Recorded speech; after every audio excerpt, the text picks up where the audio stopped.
Today is the start of the Yokai Watch event, which will run from April 24 to June 26, 2 days before the release of Dawntrail. In this event, you can collect various minions and weapons by completing fates in different zones. And in this video, I'll show you everything you need to know to get started, showcase the rewards, and also give you some tips on how to farm things more quickly and get more things done at the same time. The event starts in Ul'dah, where you can pick up the quest from an NPC called the Poor Healed Youth. He's not visible on my screen because I've already done the quest, but he should be standing right here if you haven't done it before. This quest will send you to the Gold Saucer, where you'll meet the Wandering Executive, later renamed to Nohi. You also get a Yokai Watch, a medallion, and a medal. The medal is one of 2 currencies you'll get during the event, the other one being legendary medals. Using Yokai medals, you'll be able to buy minions, and using the legendary medals, you'll be able to buy weapons, all of which you can buy from the Wandering Executive. When you've completed the quest, you can actually buy your first minion. That's because the first minion is sort of a freebie and it's only going to cost you 1 medal.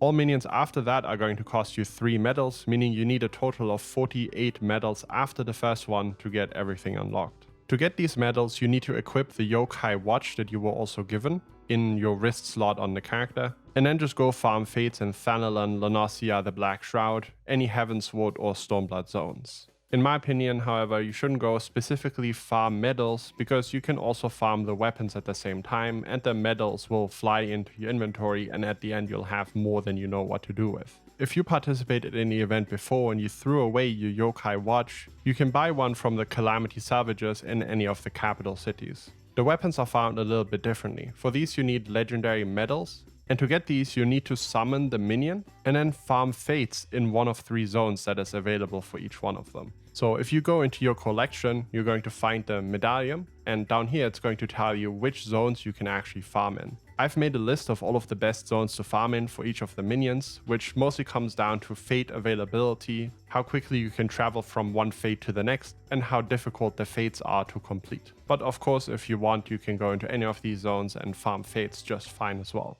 I recommend you drag the medallion onto your hotbars, that way you can just click on the minion that you want to farm next and find the zones very easily. You don't need to find them on the map that way. Using the legendary Yokai medals then, you can buy specific weapons, which will be in the showcase at the end. The first weapon is going to cost you 5 legendary medals, and all the other ones are going to cost you 10. So this event is a pretty soul-crushing grind, and I wouldn't fault you if you stopped halfway through, because I'm pretty much 95% sure that this event will come back sometime in the future in the next expansion. So don't feel bad if you don't complete all of these fates before Dawntrail. If you want to make things a little bit more bearable, you can actually farm relic steps for the Aram Reborn, Heavensward, and Shadowbringer's relic weapon by doing these fates. So that way you can also get a good chunk of a relic weapon out of the way at the same time. One thing you want to keep in mind is that if you have Blue Mage unlocked, you can use that to farm this event as well.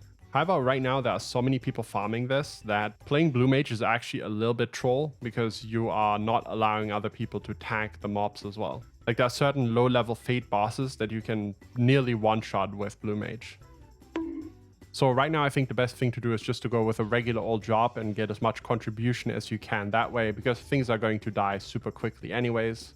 But whenever things have calmed down a little bit and there's not as many players farming, then switching to Blue Mage is going to be a good idea to get these fates done quickly. To get the mounts available from the event, you're going to need 13 minions and 13 weapons for the Whisper Go, as well as the Whisper Go mount. And for the Jabanian Couch, you're going to need all 17 minions and 17 weapons, so that is quite the grind. Let's move on to the showcase. First of all of the minions.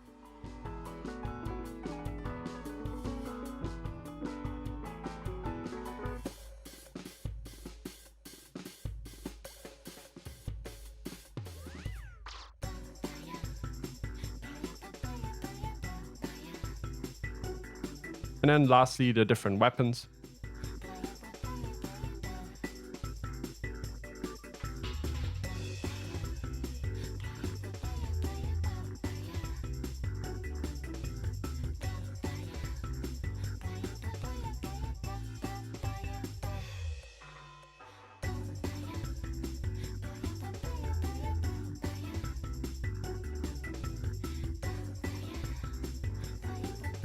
And that's everything you need to know about the event. I've recently enabled memberships on this channel for those of you who want to support it, especially around Dawntrail. I'll be making a ton of videos. So any and all support is appreciated, but I'm never going to paywall anything behind it. For now, thanks for watching, and I'll see you in the next one. Peace.